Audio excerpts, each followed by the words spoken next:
Jamen, jeg er rigtig glad for at arbejde som vikar, for jeg bestemmer selv, hvornår jeg kan arbejde og hvornår jeg holder fri. Og der, hvor jeg er, der er de rigtig søde til at hjælpe mig med, hvad skal jeg gøre, når jeg kommer. Og som regel, så kender jeg også fabrikkerne, når jeg kommer ud. Jeg har både kørt med rengøring, og jeg har været på en fabrik, hvor vi pakker tøj.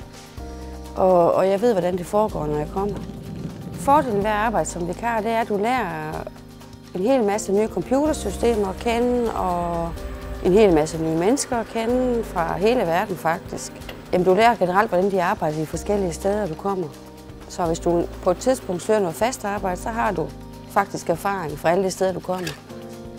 Teamvikaren, de hjælper mig rigtig meget. Altså, hvis jeg har problemer nogle steder, hvor jeg er, så skal jeg bare ringe til dem, og så er der ingen problemer.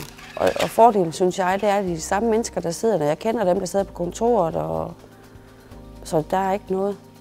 Hos teamvikaren, der følger man lønnen der, hvor man er. Så får de 200 i timen, så får jeg også 200 i timen.